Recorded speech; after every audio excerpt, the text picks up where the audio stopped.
Hi everyone, it's Talia from Motherhood The Real Deal. It's really great to see you back on my channel again.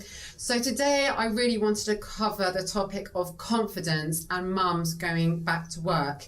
And I'm really lucky to have Jose Ucar, who is a mindset coach, to help try and sort of get to the bottom of some of the issues around mums returning back to work and confidence. It can be so hard returning to work as a mum. You've been surrounded in nappies and toddler tantrums for years, it feels like. And sometimes when we think about going back to work, it can just be totally overwhelming and crushing.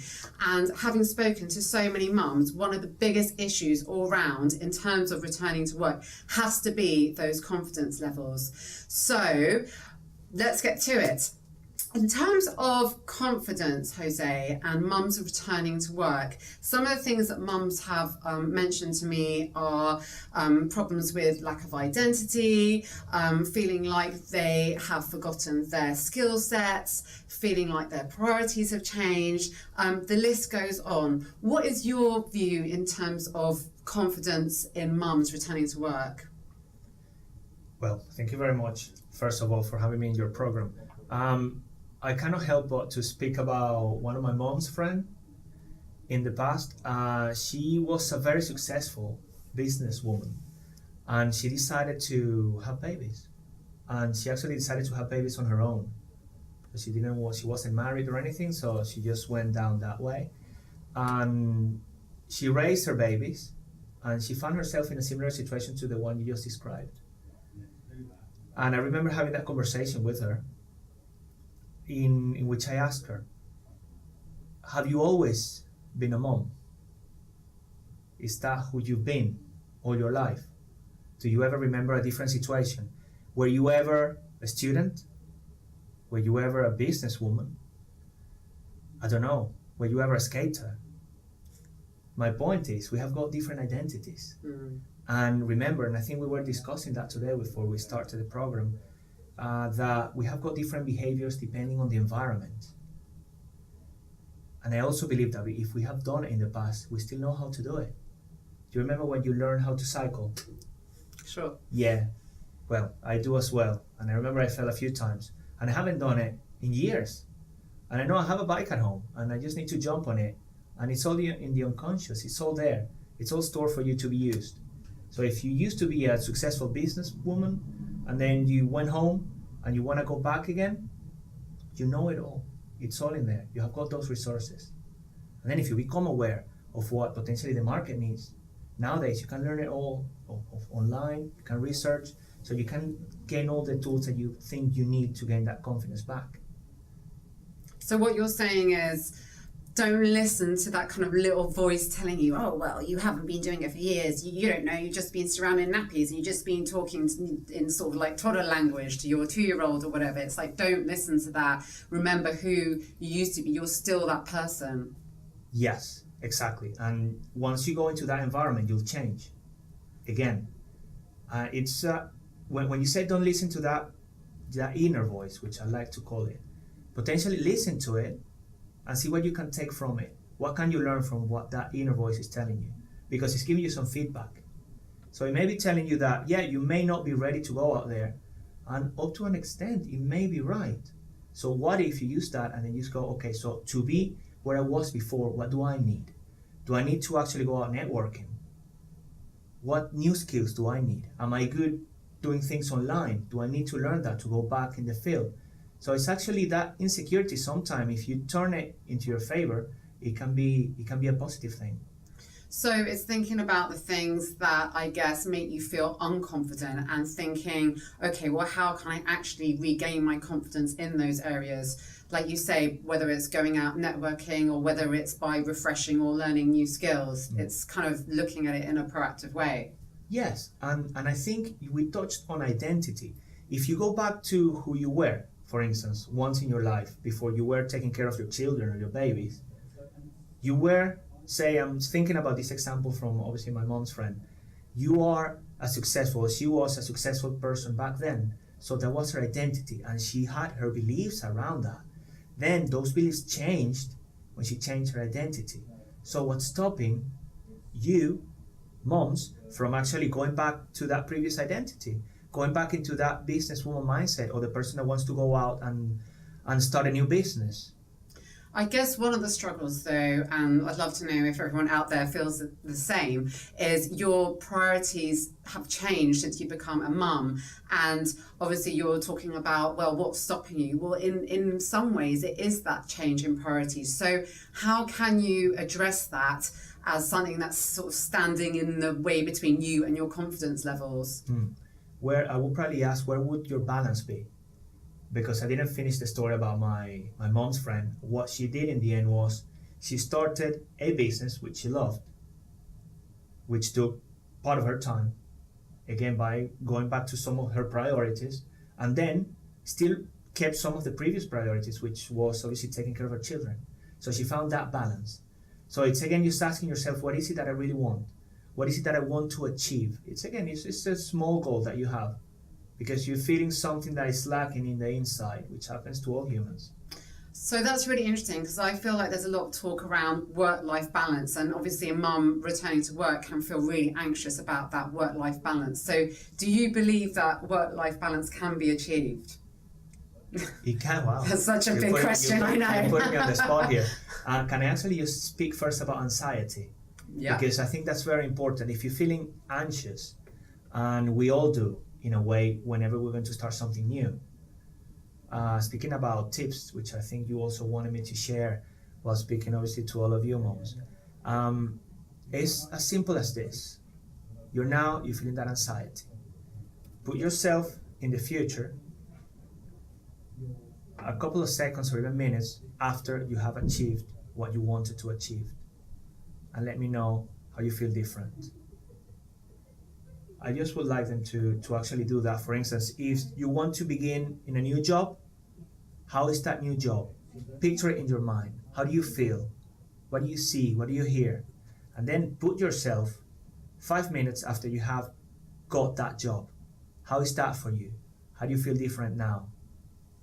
So I guess what you're saying is to use visualization rather than sort of thinking about all the things that might not happen or might go wrong. Think about what happens when you're in that job, when you've got that job, and how that feels.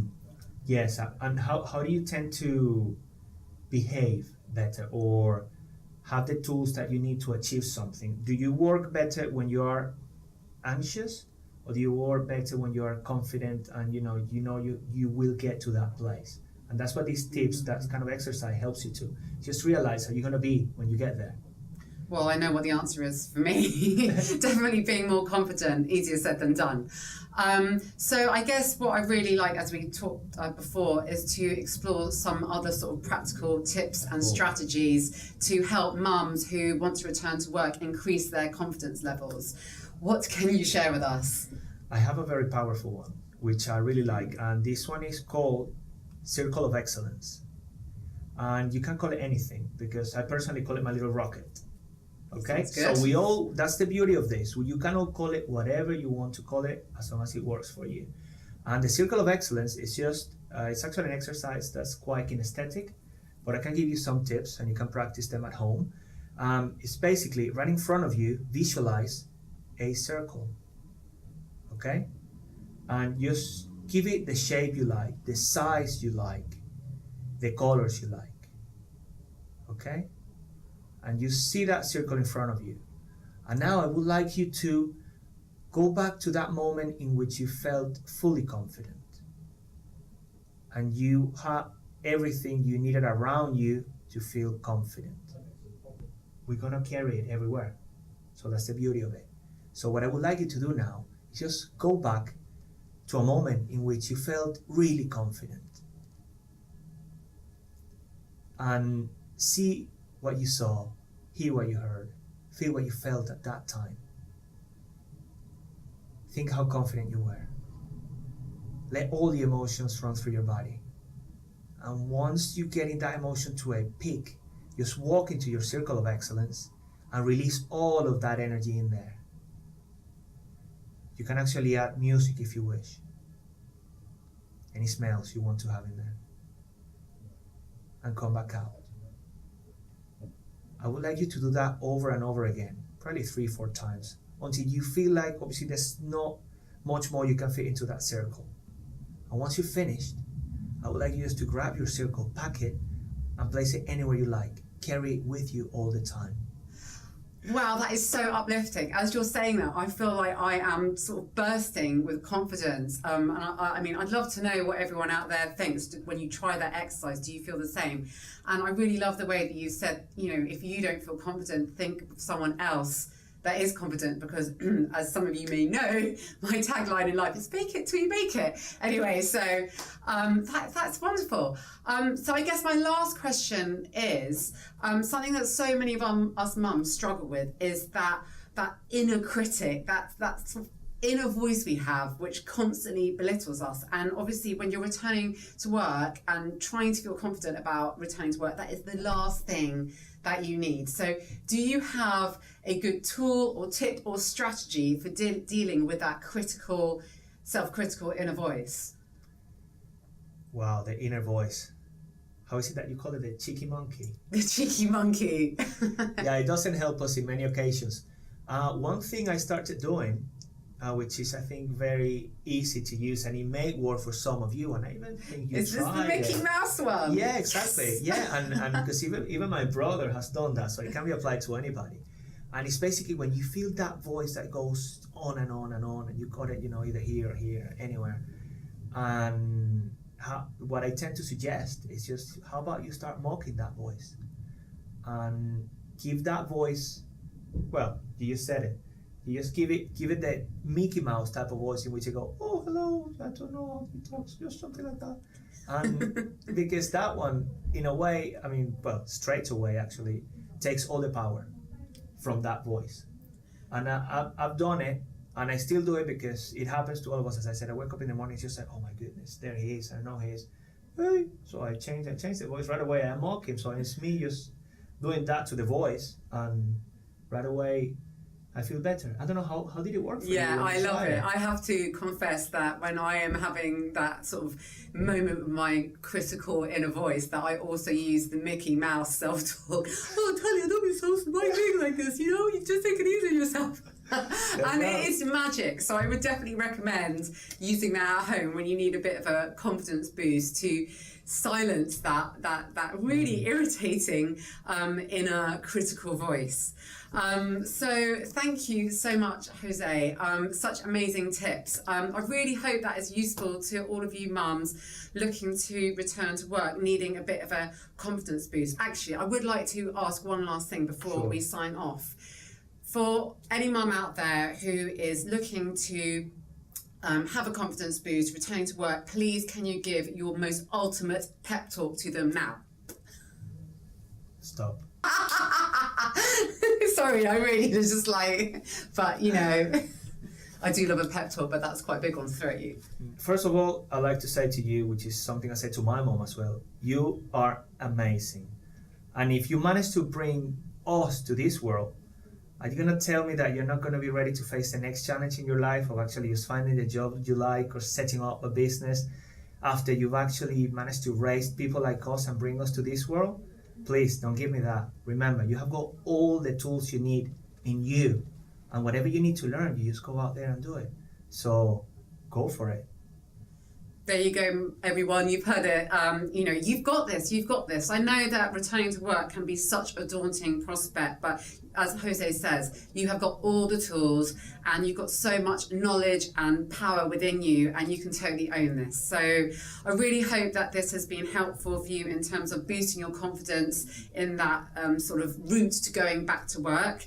I hope you enjoyed this video. If you have any questions, any specific questions or dilemmas that you would like to share with us, please do leave a comment down below. We will be around online to jump in and answer any questions or queries you have. If you enjoyed this video, please do hit subscribe and the thumbs up button, and I will also leave all of Jose's information down below in the description in case you need a little bit more coaching from him. Thanks very much, everyone, and see you soon. Bye. Bye-bye, moms.